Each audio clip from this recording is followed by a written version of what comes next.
छोटा लड़का अभी बाहर जाने के लिए तैयार ही हुआ था कि दरवाजे पर एक समूह गुंडों का खड़ा था जो लगातार उसका नाम पुकार रहे। हिरण की खाल, मैं तुमसे प्यार करता हूँ। प्रस्ताव देने आई है। ये सोच भी नहीं सकता था कि अभी आधे दिन से कम समय हुआ है कि वह शादी का प्रस्ताव लेकर आ गई है। असल में वह महिला स्थानीय गैंग की नेता है, एक ऐसी महिला योद्धा जो अकेली सैकड़ों से लड़ सकती है, यहाँ तक कि गोलियों से भी आसानी से बच सकती है। और हर बार यात्रा के दौरान उसके साथ सैकड़ों बॉडीगार्ड होते हैं। अपने लोगों की सुरक्षा करती है। जो कोई उसे परेशान करने की कोशिश करता है उसका अंजाम सिर्फ मौत होता है। और बस एक दिन पहले वह लड़का सिर्फ विला में खाना डिलीवर करने आया था, तब उसने देखा कि दो गिरोह वहाँ लड़ाई कर रहे थे और पूरी जगह पर गोलियों की बौछार होने लगी। अंततः ब्लैक गैंगस्टर के लीडर के लोग अधिक सक्षम साबित हुए। उसने एक गोली में ही विरोधी को मार दिया और खतरे से बचने के लिए अपनी स्थिति बदल ली। वह लड़का यह देखकर डर के मारे जमीन पर लेट गया। प्रतिद्वंद्वी को समाप्त करने के बाद महिला सीधे डिलीवरी लड़के की ओर बढ़ी। उसके आदमी ने उसे उठाकर खड़ा कर दिया। इससे लड़का डर गया, लेकिन प्रतिद्वंद्वी अभी भी पूरी तरह मरा नहीं था। ध्यान से, युवक ने महिला के लिए एक गोली झेली, फिर उसके आदमी ने मुड़कर युवक पर कई गोलियां चलाई। इसके बाद युवक को अस्पताल ले जाने की तैयारी की। महिला ने अकेले ही दो बंदूकें उठाकर आगे का रास्ता साफ किया।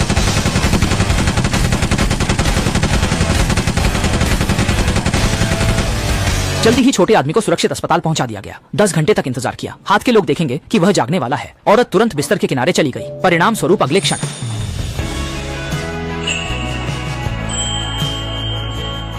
किसी ने सोचा भी नहीं था। बड़ी बहन ने सीधे युवक से वादा कर दिया। लग्जरी कार या विला या सोना कुछ भी मांग सकता है, लेकिन युवक ने कहा कि उसे कुछ नहीं चाहिए और कहा कि एक पुरुष का महिला की सुरक्षा करना कर्तव्य है। इस एक वाक्य ने बड़ी बहन का दिल जीत लिया। इतने वर्षों में पहली बार उसने सुना कि कोई अपनी ही सुरक्षा की बात करता है। इसके बाद उसने युवक से कहा कि वह उसका बॉयफ्रेंड बने और प्यार से उसे खाने के लिए कुछ खरीदे। तुम्हें क्या खाना है? मैं जाकर ले आती हूँ। जैसे ही महिला चली गई, छोटे लड़के को उसकी माँ का फोन आया, जिसने उसे तुरंत घर लौटने और मंगेतर के लिए दहेज तैयार करने के लिए कहा। जब महिला वहाँ पहुंची, उसने देखा कि छोटा लड़का पहले ही गायब हो चुका था और उसका गुस्सा तुरंत भड़क गया। आदमी कहाँ है? उसे मेरे पास वापस लाओ।